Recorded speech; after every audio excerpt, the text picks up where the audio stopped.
Okay, so this meeting is being recorded. Okay, so welcome to the special online session on open education resources. Today we have with us two speakers, Adrian State and Johanna Fang. I have already forwarded their bios to you, but very briefly, Adrian is a manager of open education practices for University of Southern Queensland. And his career includes both public and academic libraries and position as a learning technologist, e-learning designer, and so on. Adrian holds a Master of Applied Science, Library and Information Management, and he is confirmed PhD candidate at University of Tasmania. If Adrian, if you want to add something more to it, please go for it. We have another speaker, Johanna. Johanna, how do you pronounce your name? Is it Johanna or Johanna?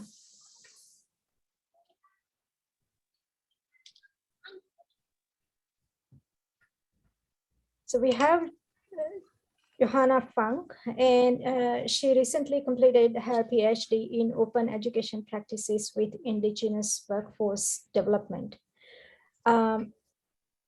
She is applying what she learned to her work and is curriculum and learning designer and a lecturer in cultural knowledge in College of Indigenous Future at Charles Darwin University. So over to both of you.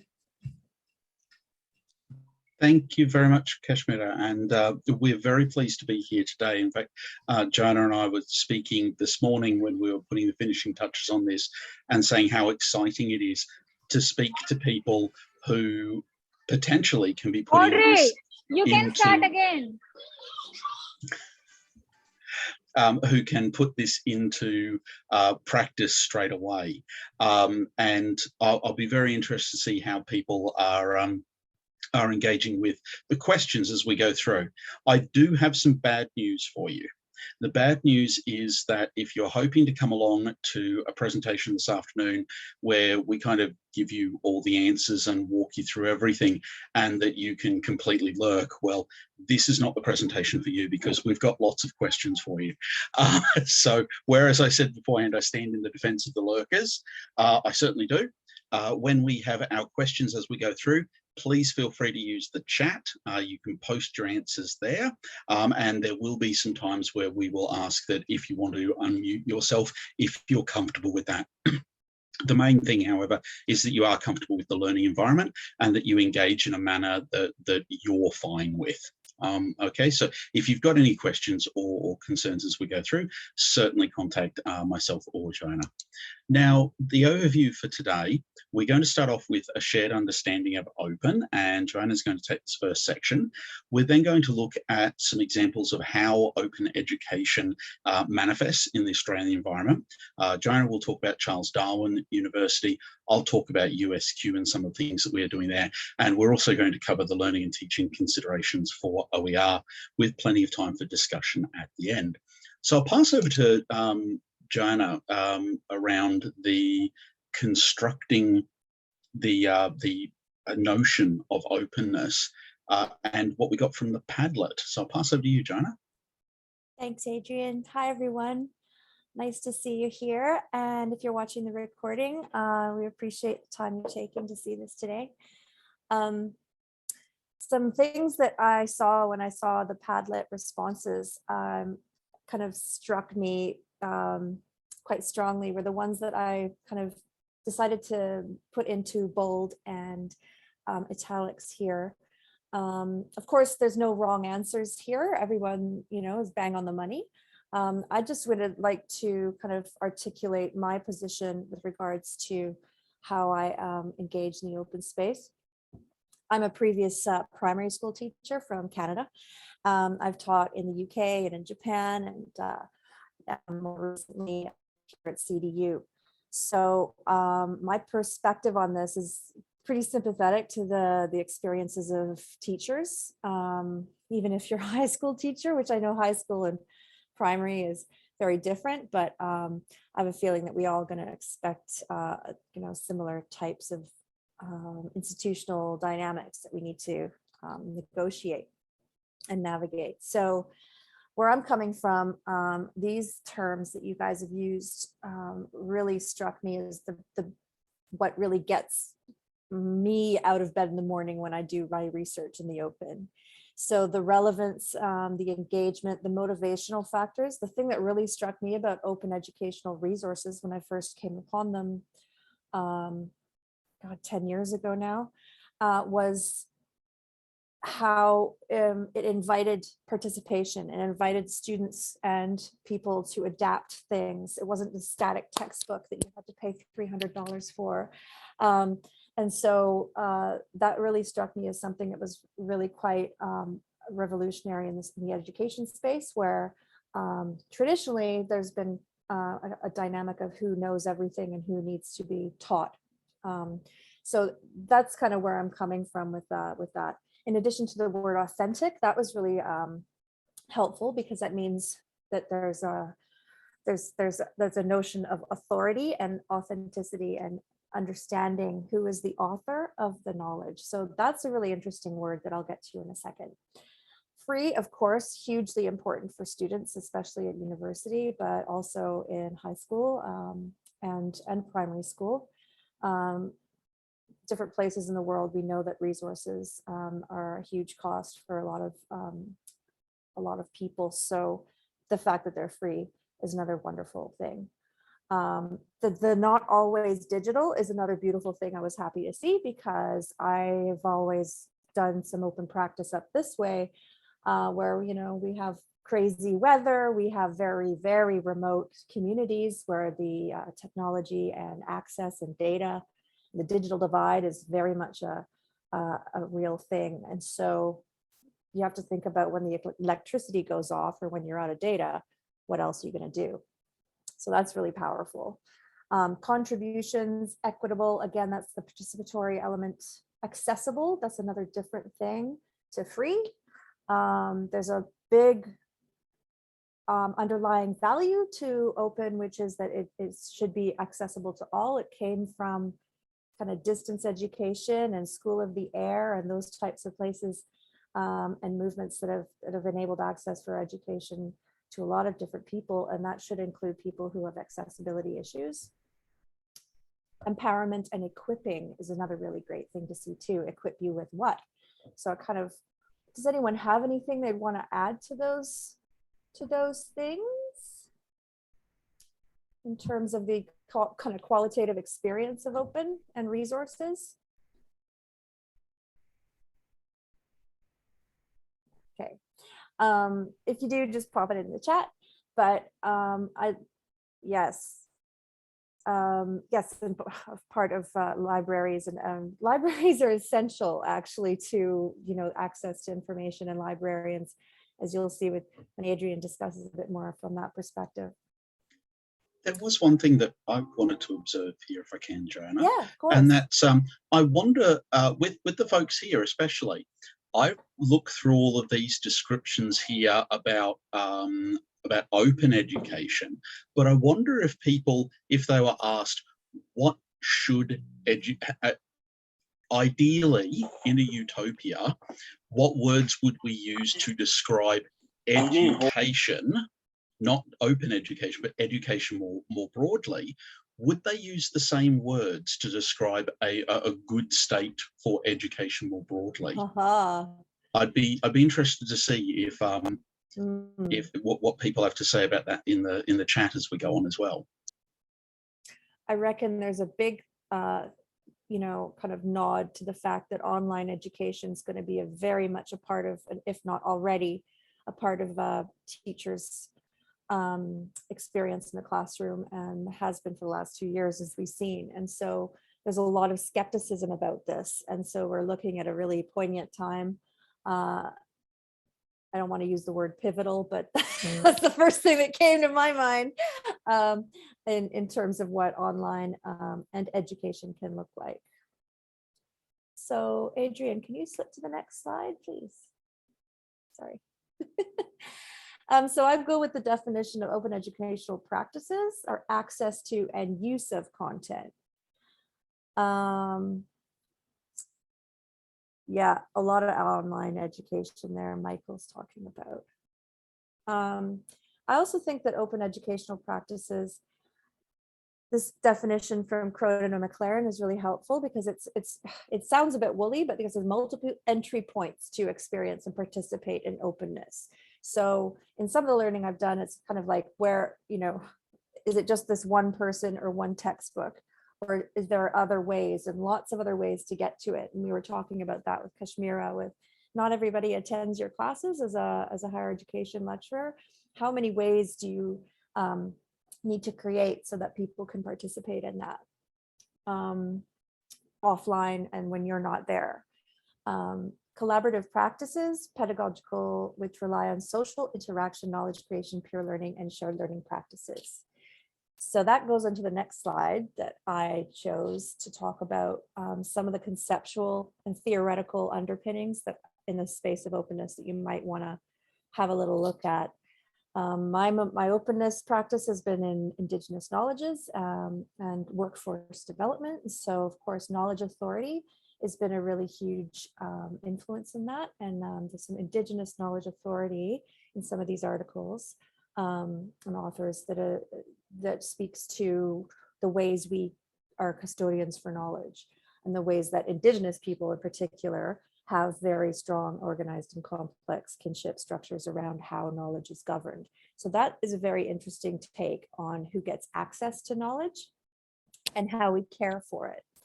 The authentic consensus, understanding, how do we facilitate understanding across all these different languages and ontologies and disciplines? That's another thing that I think is really interesting. And Cummins is an EAL expert from the States who talks a lot about second and third language learners. And then there's also, Moore is the distance education person who talked about transactional distance, very critical to online learning and distance education, but also the situated practice. Good old Levin Wagner talking about how to participate in a situated practice, a community of practice. The cultural interface as well as being very critical to how we're going to be operating in this online space and open space in contemporary Australian education. So those are some thoughts, very condensed. Adrian, do you want to do a little bit more about what your reflections are? Okay, so in my reflections, and before I start, we do talk about authority and control and whose voices get heard, and that in this space we don't often have the ability for that kind of control, which is my long-winded way of saying that the dustbins are being collected at the moment. So if you hear the sound of the rubbish truck outside my house, then yeah, it's challenging my voice in this educational space.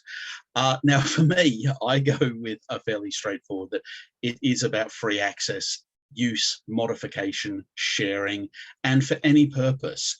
And the reason why I really like the any purpose is because there are camps that crop up, or at least delineations in openness. You would have heard about things like open access research. You will open data sets. There will be open textbooks, OER, open practices. They all appear to be slightly different takes on the same thing. But when you consider it, if you set an open access journal article as a reading in your course, that's now become an OER because it's supporting learning and teaching. If you get students to use an open data set in order to assist with their learning, to do assessment, any other purpose, it's now become an OER as well. So there's a porous sort of nature to all of these things. And I do look at those delineations as highly artificial. But the biggest thing for me is that openness is about freedom, and it is never a neutral activity. Whenever you think about who you're opening up knowledge for or to, or whose knowledge is being opened up, where it is going, even when you position students and ask them to operate in the open space, it is a political action, and you have to be providing a safe space for that to occur. And part of open practices is really examining that sort of safe space from a very much student-centered perspective.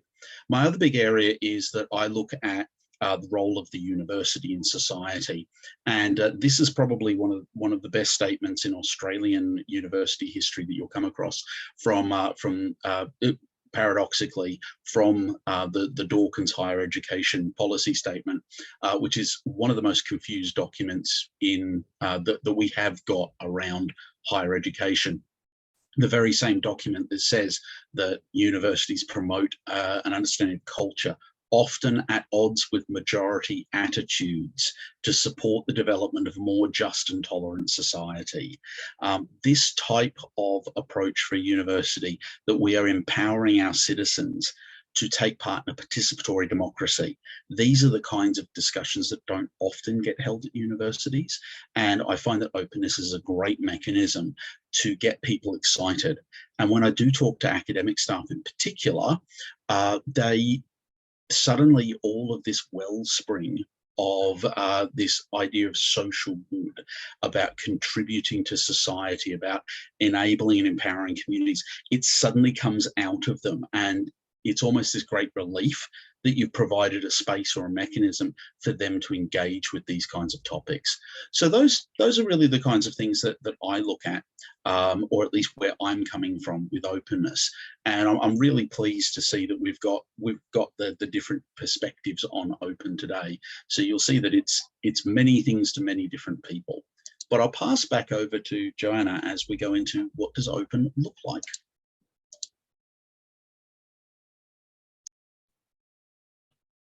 All right, so when I think about open, again, I think it's very dynamic, and as teachers and as students, I want you to just have a little think about and just pop something in the chat about the power dynamics that stand out for you as students at higher education level who are doing online learning, but also as teachers, and how ICT in the classroom is going to be foreseeably impacting on your dynamics with your students and with your colleagues and with your work.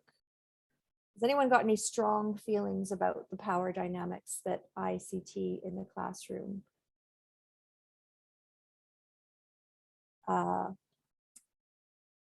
determine what we are allowed to see in terms of learning materials for a unit? Yes, that's something that's really interesting. And are you talking about access? No, not for some units. That's exactly right. But in terms of access to weekly units or materials, yeah.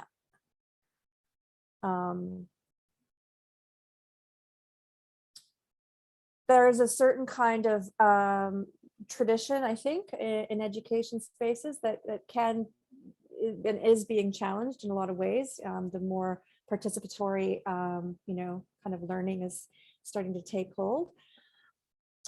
But when, exactly, Adrian's got a very good example of when teachers insist their students have their cameras on, or, do I think a lot of the invigilation software that was happening in the States, especially in terms of the software, was impacting on the dynamics of students being able to do an exam. Apps, yeah, the expectation that you will have and be using all the different apps and technologies. Student via online learning. Yep, we've talked about that and what that could look like to us versus what engagement might look like to a student who's working and has a family, etc., and has different management and experience of time. Access to information. What about the analytics that the university learning management systems collect from you, and how that might be implicated in a school where you're teaching?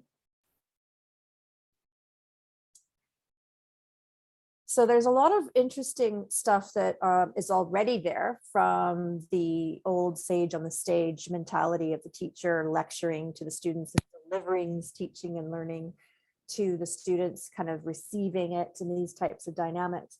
But there's also a lot that's been kind of washed in with technology enabling even more forms of control, as Michael said. a process and outcome focus from some teachers, wrapping requirements around how a task needs to be done rather than taking an outcome focus and leaving students to get done as they wish. That's an interesting perspective too, because depends what the outcome is phrased as. You know, a lot of learning outcomes aren't phrased as kind of skills. A lot of them are produce a thing. And so this is a real interesting thing that comes from like older versions of what education quality might look like versus, you know, the delivery method. Yeah. Kashmira's got your hand up. Did you want to say something? Yes, I was wondering, and I'm not sure whether that's really power dynamics, but I teach a lot of international students who sit in their own country and listen or study. Now, there is a perceived power dynamics because in their countries it is like a teacher is an authority and they are not to be asked question and not to be told in a certain way and things like that. So even though that there is nothing from my side as a teacher, I see when I have conversation with them, I see that they feel that pressure of, you know, having that power that I am in a power position and they're not. And I wonder there is like any way to not make them feel like that, you know. Yeah, I reckon that's a differentiated pedagogy kind of practice. I experienced that a lot in my first year class. And again, that's where I am a really big proponent of lurking until you feel comfortable and safe to take those educational risks as a student. Because as a cultural practice is how we learn as well. It's not just a flat, you know, kind of definition of how we learn. That's all very, very culturally informed. I experienced that in my work with Indigenous peoples as well in remote communities. It's very much culturally informed. So as a teacher, we need to be cognizant of all those things and not just assume that everyone's going to take on our critical constructivist, you know, kind of thing right away. Yeah. But yes, there's a lot about different educational practices that create power dynamics that we've all probably experienced, and a lot of you have decided to become a teachers likely for certain reasons that attached to your experience as a student. So if you just go to the next slide, I can show you what some of the projects I've worked on is. It's kind of like invited a little bit of this. I won't spend too long because we're already over time. We're getting so excited. But these are some four projects that I worked on with the Northern Institute at CDU when I first came to Darwin. Going from the top left, this was the first one one of the first ones I worked on. And that was for a biosecurity and biodiversity kind of pilot project. And that is a citizen science website where I worked with my supervisor, Kathy Gupta-Jaka. And she's a beautiful, beautiful elder from Galawinku. And she's a wonderful teacher, has been so instrumental in the Northern Territory education. And as a Yomo scientist as well, she recorded a lot of biodiversity on this Facebook kind of platform. And that was openly available. And so there's an instance already where there's a Western design platform that's holding Indigenous knowledge.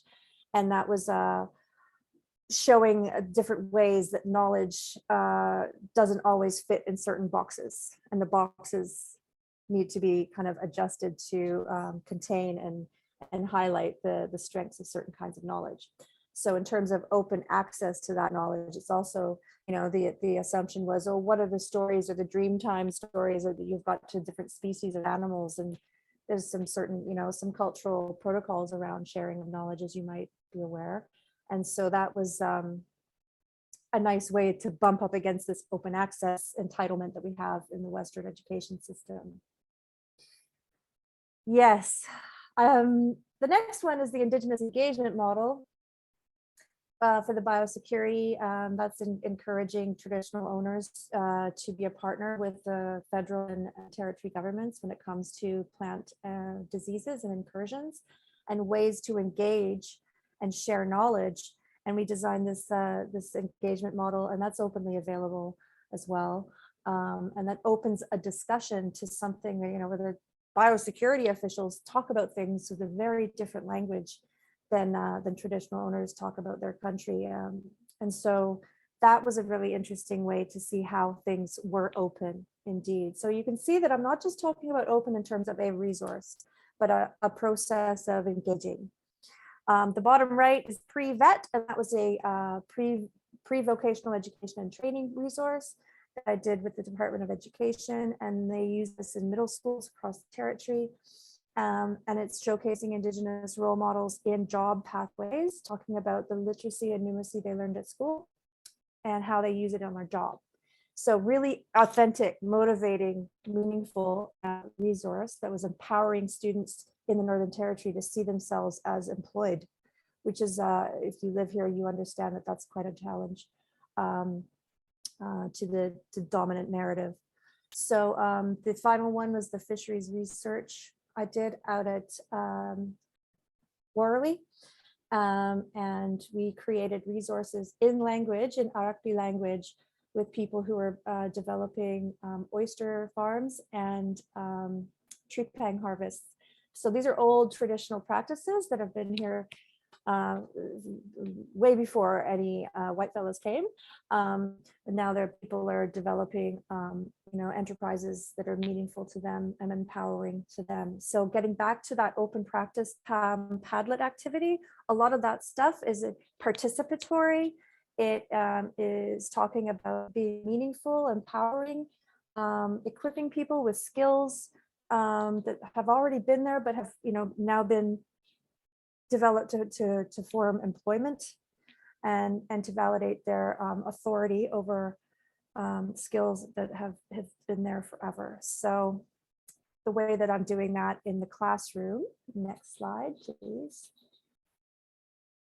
is just to, again, encourage students to participate. So this was the cultural intelligence unit some of you may have taken.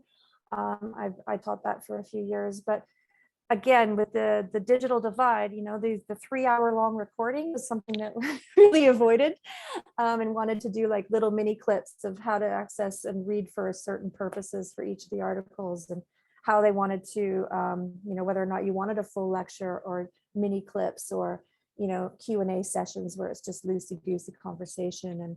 And so involving the students in how they were going to access, but also how they could share drafts and ideas with each other. So all that discussion board activity was using that feed forward mentality of, we're just sharing our drafts, because a lot of students in that first year class had never done a report before or never done a personal reflection. And kind of we're quite confronted with some of those pedagogies. And so sharing drafts and ideas and saying, ways to suggest on formats and templates, then ended up being, some of the students volunteered their work on an open textbook that we still have.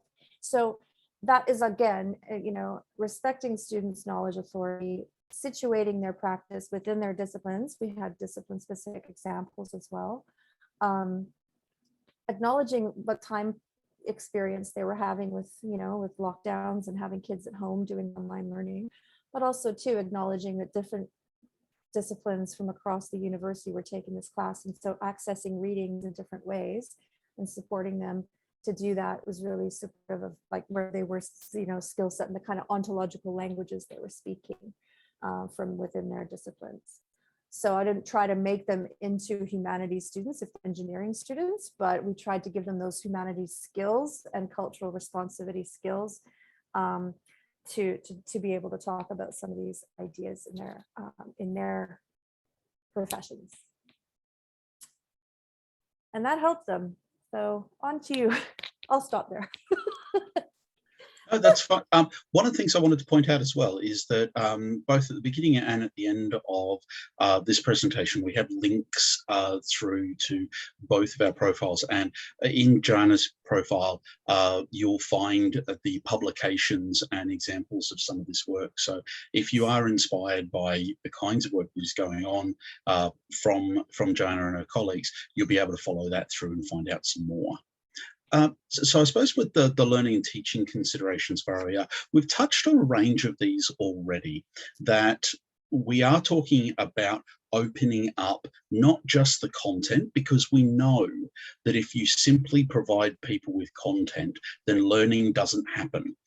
There's a whole bunch of things that happen around learning, obviously, the teacher presence, the deliberate and authentic engagement, the types of assessment, the types of support. There's a whole range of things that go into this in order for practice then to be truly open. And I'm going to give you a couple of examples of some resources, and then also take a look at some of the practices that I help to facilitate at the University of Southern Queensland. Now, before we get into that though, we've talked a lot about resources, and I am just wondering that if you think about it now, you are studying an education degree, you are studying to either move into teaching, or you're going to move into a different teaching role, but what would it do to your practice if everything that you had in your education degree was openly licensed, and then you would be able to take the resources from your university courses, repurpose them, redesign them, even just reuse them as they are, share them with your colleagues, and take them freely and legally into the classroom? Would that be something that you would find useful and desirable? Or do you much prefer to create your own resources? I'll just give you a moment to have a think about that and just put that into. So Sheikh has asked, so they were published outside the classroom? Yes. So let's say, for example, you're doing a particular topic within, let's say, lesson planning within your an education course or unit. And you've got a lot of resources on lesson planning and the like, templates and readings and all those sorts of things. If they were openly licensed, then you would be able to take them out of the university environment. You'd be able to share them with colleagues. You'd be able to make improvements to them and perhaps share them back to the university. And I'm seeing here a little bit of column A, a little bit of column B, says Michael. Sometimes you want to create your own resources to contextualize. Absolutely. And I think that's one of the really powerful things about OER, is that you can take something that was created in a different context and you can recontextualize it, or if you want to, you've got the freedom to create something of your own. And I'm very glad to see here, Kashmir has mentioned that both of her courses, everything is open, so please take it. Yes, absolutely, leading the way, Kashmir. And yes, and Adina's mentioned that there's no need to reinvent the wheel if you don't have to. And I have made the point several times when I've spoken to different universities. For example, every single university has an introduction to management course. We pay 42 different universities lecturers to develop an introduction to management course with all of the attendant resources. Wouldn't it be better if we had a common shared group of resources? But then what you can also do is then contextualize that. So if you're teaching introduction to management and you have a very particular perspective or cohort, you contextualize for the learners. So again, all the questions come down to, what do our learners need? It becomes very student focused. Yes, and contextualizing is part of the learning as well. And I'll show you a bit later on where there's some examples of getting students to be a part of that contextualization. Now, the other question I've got for you is that if you then asked students to adapt or to change, to improve, to contextualize resources, does that affect the power dynamic in the classroom if students are able to do this?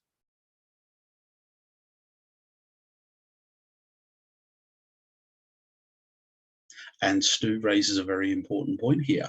Our materials can be open, but they might not be accessible to anyone outside of the university, because if they're caught in the LMS, well, no one's ever going to find them. So the question is, where can we put them? And I've got an answer for that for you, Stu, a little bit later on as well. And Kerry has mentioned that, that if you give people ownership, then therefore you get better engagement with the learning. Absolutely. I completely agree. Can I just pop in and very Please do, quickly Joanna. say, when I talk to students, I've had to kind of remind myself, because I'm in this all the time and I, get really excited, but I have to remind myself, like Kashmira said, not all students are used to that. I've had students come to me and say, we're not used to this learning at all. I'm not even allowed to talk to my teachers back home. And so that's been really, really helpful in order to have me acknowledge that, but also say to them, this is your learning, it's not mine. And that is a really nice way to encourage students to really be a part of it. So when I pulled students like to see, what they wanted to have a Q&A session where we could just knock some ideas around, you can acknowledge your student's background, and that makes it more kind of culturally authentic, as well as, cognitively compatible as well. Building trust. And I think that trust is a massive part of open educational practice.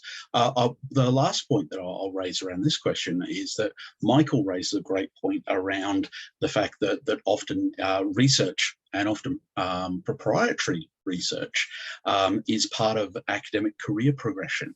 And if you ask any academic how many citations they have or what their H index is, they will be able to tell you, because they're very proud. Rightly so, may I add. You get an absolute buzz out of the idea that other people have found your research cogent enough or enriching enough that they have built on or incorporated your research into their own. And yet at the same time, we have no metric for learning and teaching. If you went to your principal, if you're in a school setting, or your head of school in a university, and you told them that 100 people had adopted your open education resource, would that actually have any weight when it came time for promotion rounds? If you tell them that 100 people have cited your article, will that hold weight? And there's a very interesting discussion to be had around research and learning and teaching that is outside of the remit of today, but we will keep moving. So the resources to bookmark that I've got here, Joanna and I went through and located a range of starting points. Some of this may be completely familiar to you. And in fact, if you have got any additional resources that you use, I would love to see them in the chat, because then we can add them to the slide here so that we don't have all the answers. In fact, just keeping up with open can be a full-time job all by itself. So there's no way that we're going to know about everything. So please, if you do know of anything, pop it in the chat. But in terms of where you can find open educational resources, I find the OER Commons to be the best go-to place. If you use the advanced search, you can even delineate by the year level that you're looking at. The audience, you can delineate by format, by discipline. There's a whole range of ways you can really narrow your search down.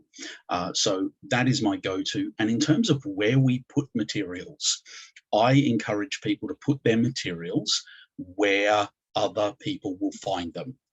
It's basically, it's a librarian thing. I know we organize knowledge so people can find it. So instead of universities building their own repositories and having yet another place to look, my encouragement is for people to go where already there are practitioners. This is where people go to look. Put your own material there as well. The Open Textbook Library, this one has grown like no tomorrow. over the last couple of years. They've added, in the last 2 years, they've added over 200 textbooks to this. And so they're actually hoping to reach number 1,000 this year. So there will hopefully by the end of this year be 1,000 open textbooks available through that site.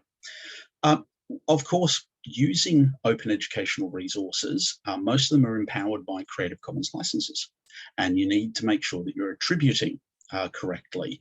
This is probably the most elegant attribution builder that I have found. It takes a lot of the worry out of making sure that you've got it in the right order and you've got all of the pieces.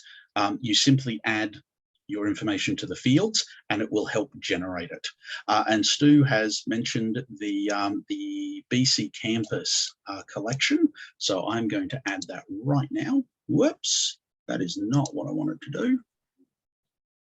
I will add that in when I go out of presentation mode, Stu, and we can pop that in there.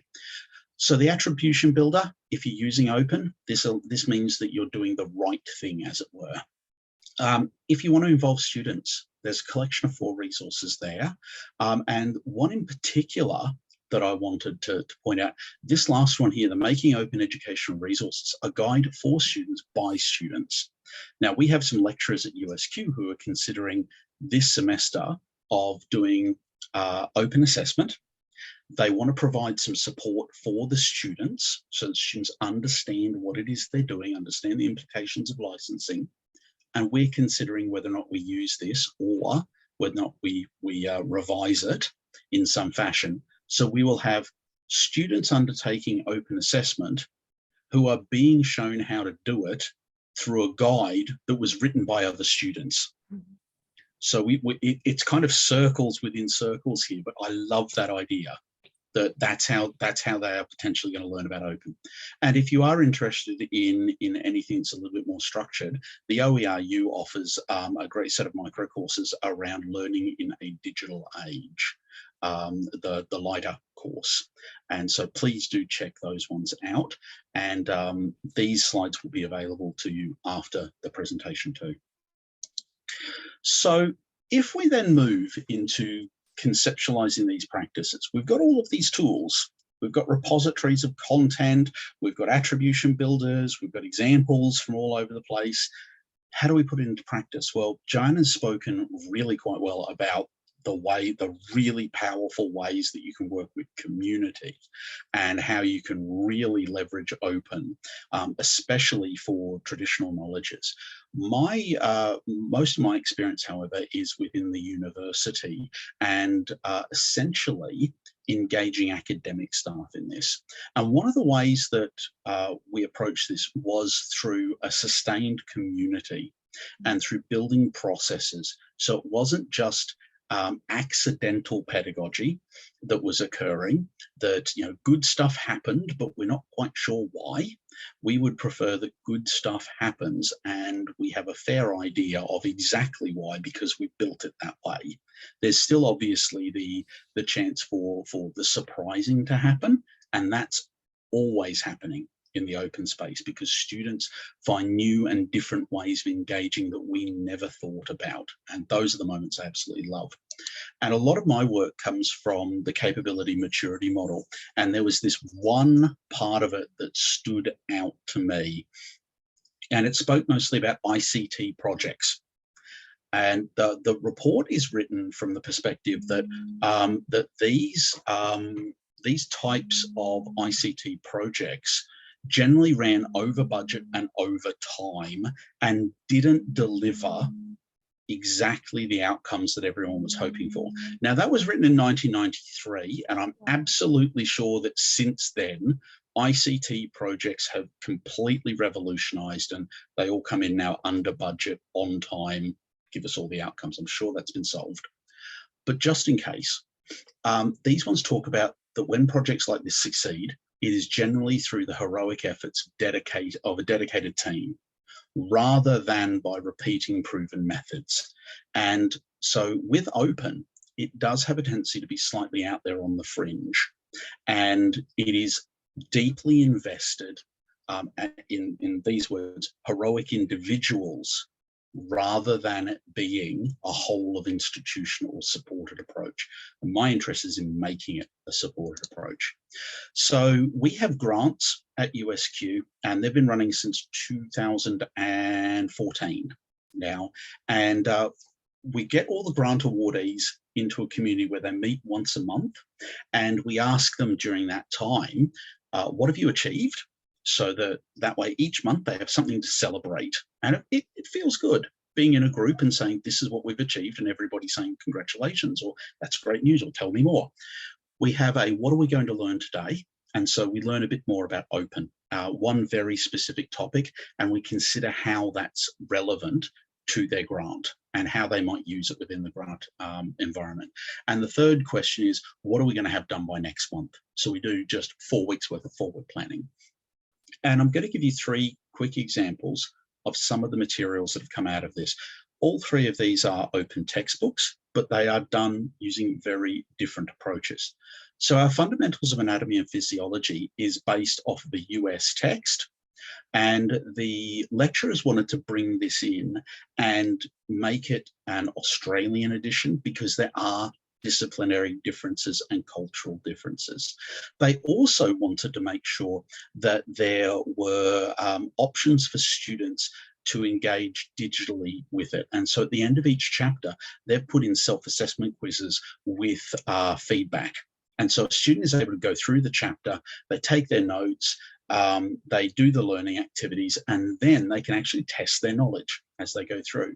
And students, when they were asked about what they found most valuable about the book, they not only said that they found the self-assessment quizzes the most valuable part, but they also wanted more.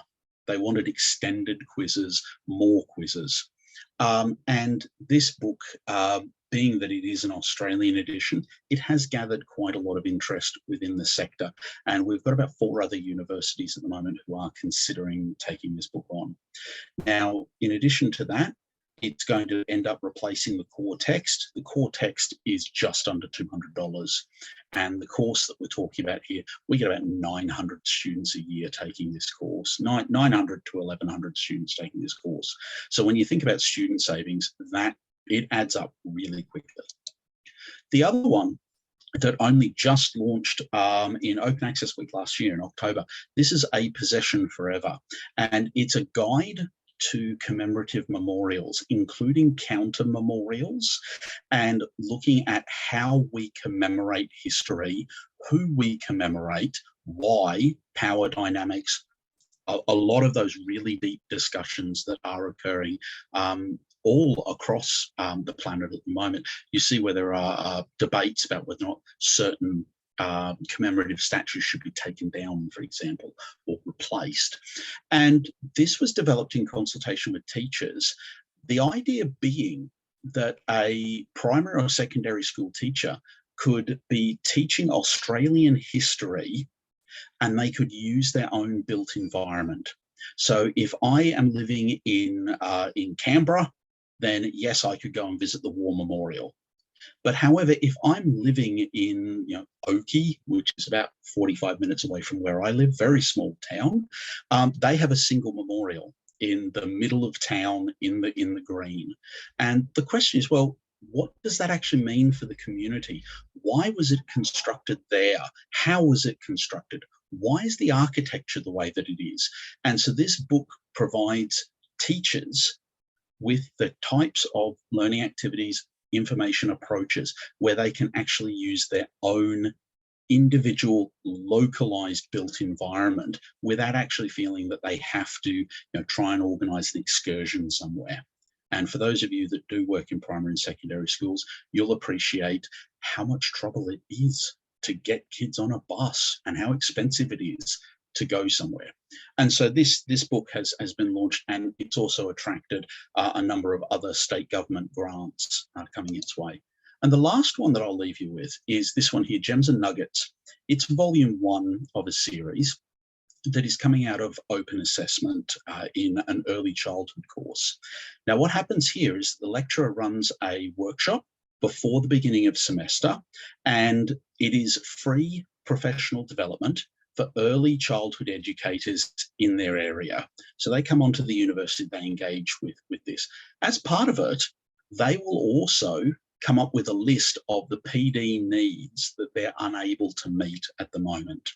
That list is then given to students, and students adopt one of those PD needs and design resources intended to meet that need. And then those resources are gathered together and we have a book. This is all student work within the book. And in fact, it's got an appendix which has got the assessment activity, so that if anybody wants to run that assessment activity at their own university, there's the task sheet, the marking rubric, those sorts of things are in the book. But what is really good here, and I want to take this back to power, is that the lecturer for this course, Aseta, she says to the students, your choice to openly license does not affect your mark in this course at all. And then she backs it up by saying to students that she will ask for permission to openly license after final marks for the semester have been released. So in that way, she can completely build that level of trust with students that there is no possibility that if they say, no, I'd prefer not to openly license this, this will not affect their marks because their marks are already out. Then she asks their permission. But of course, everything is scaffolded in the course so that students are aware of this. They build with open resources. So yeah, it's a really interesting approach, and I think it puts students at ease quite a bit. So as we begin to wrap up today, and I know we've got a little under 10 minutes left, there's two things. So firstly, I wanted to see whether or not people have taken any inspiration from any of these ideas. And if there are any ideas that you are thinking about taking into the classroom for today, from today's discussion. So as you're thinking about this, I'll leave you with a quote that I read recently, and it was from an episode of Picard. And he stated, Captain Picard states, the past is written, but the future is left for us to write, and we have powerful tools: openness, optimism, and the spirit of curiosity.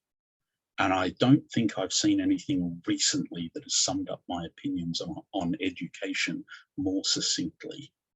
So I'll leave you to think at the moment whether or not you've got any questions from today, or whether or not you have got anything that you'd like to share with us, ideas that you're going to try out within your own practice. And because listening to me for a very extended period of time falls under cruel and unusual, I'll mute myself now.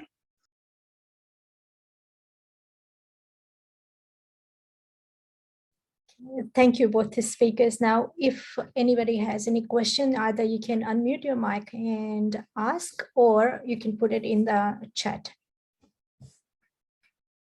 Carrie's idea, yeah, could you be developing and sharing your own resources that are effective? Definitely. I'm sure there's lots of different banks and ways you can contribute back into the OER Commons, or there's different folders within there. You can create your own platforms as well. There's lots of people that have made things very openly available to share and create, like Equity Unbound is an example. If you just Google that, there's a whole semester's worth of materials for equity-based teaching. So just for the students of EST 504, you are developing your own portfolio already, right? So you can have your resources tab, and you can put categorize all the resources and put links there, and start sharing that link on your Twitter, Facebook, wherever you find it. And yeah, one day everybody will know about it, and people will come to your website. So now there was a question there about where, somebody mentioned about where to find open content, and I'll just go back here. The OER Commons, okay, so if you follow that link through, you're going to be able to access the largest global repository of open content, and it allows you to search for open textbooks, lesson plans, assessment, video, audio, games. There's a whole range.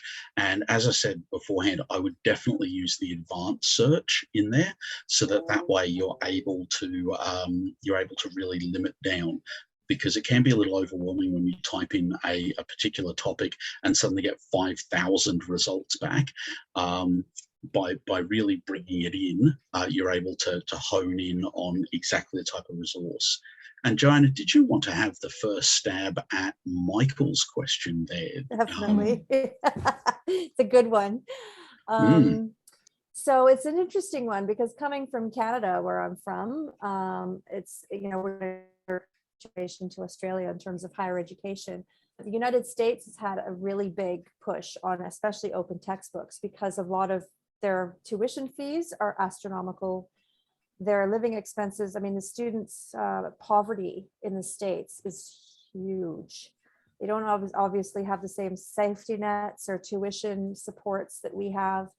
And so virtually cost has been the first kind of kicker for the open education resources and open textbooks movement. Definitely. But I think that underneath all that, and the research that I've been doing in Indigenous pedagogies as well, that education has originally been a tool of colonization. And so to share power and to disrupt the power dynamics in the education sector, I think is gaining a lot of traction. The more we have to get ready for jobs that don't exist yet, and all these types of things, that we have to come up with, we have to be very flexible and, assume a kind of ready stance when it comes to the gig economy and being contractors and having all these different kinds of jobs, in our futures. And I think that I guess, that kind of responsiveness that open kind of helps create can do that. And the point that is raised there about student poverty, also about it being about equity. I think the last 2 years or so, we've seen in Australia a massive level of interest in open education. And I think that's been exacerbated by, well, it has been created because COVID has really shed a light on systems that don't work.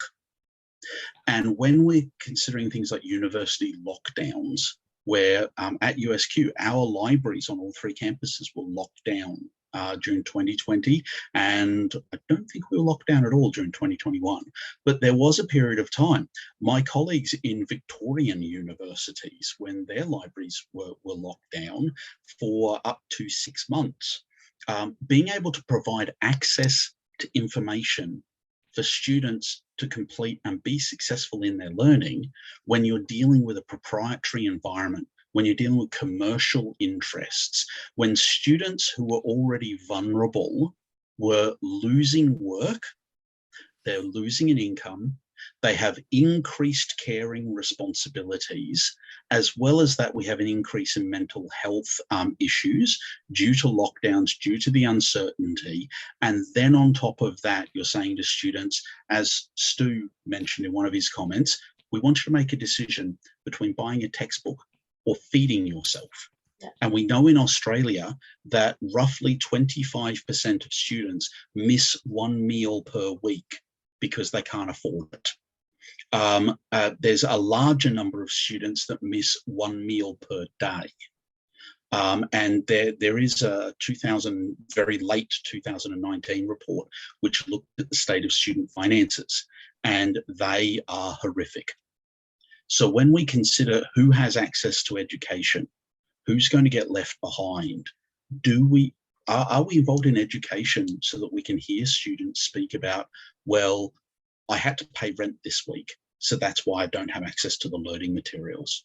And do we want to link the ability for students to pay for information resources to their ability to succeed academically? There's a lot of these questions, I feel, over the last 2 years that have really highlighted how inequitable our society is, and that goes globally. And people are now starting to get angry, and they're starting to say there's got to be a better way of doing it. I think that open education has got a lot of the answers that people are looking for. It's not the way, but it's certainly a way. It's beautifully put, Adrian. Beautifully put. Many units do not have textbooks and then provide free access to the library websites, and that kind of thing is making your readings and your resources open access can also help, because then the students don't have to use their data. You know, a lot of students are still on pay as you go and these types of things. I know I still have. So there's a lot of digital divide stuff, and the digital redlining is also another term from the States. Yes. That's also, you know, got to do with a lot of people and their socioeconomic background. It's not just access to data, but it's also, you know, the cultural proximity to technologies and how it's used and how it's shared. You know, you don't want to make assumptions about students having access and using their data for what you think they're gonna use it for.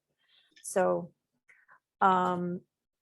I think, you know, to answer Michael's question up earlier, so was it driven in large part by desire for equity? Most definitely, but also I think I misread it when you said equality as well. There's always been the quality, oh, but if they're free, they're not good type stuff. But a lot of the stuff, you know, everything is peer reviewed and developed by the experts themselves, and then under like facilitation, you know, co-creation with students. This is a process and an outcome that we hope, and I believe, is going to be contributing to a more kind of civic participatory graduate, rather than someone who only passively received information. And they got to participate in their learning. There's a difference. Can I make one last comment, if I might, as well? Is that Kerry? Yeah, yes. Exactly. That's what I was asking. Carrie had a question that we have not yet dealt with. So before you leave. Yes, because Kerry mentioned about creating the safe space.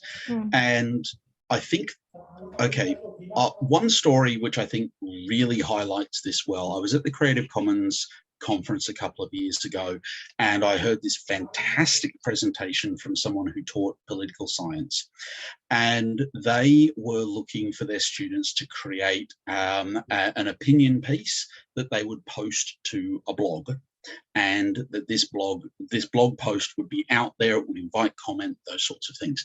And in terms of the safe space, they're taught things around, you know, making sure that you're safe online, what your privacy actually means.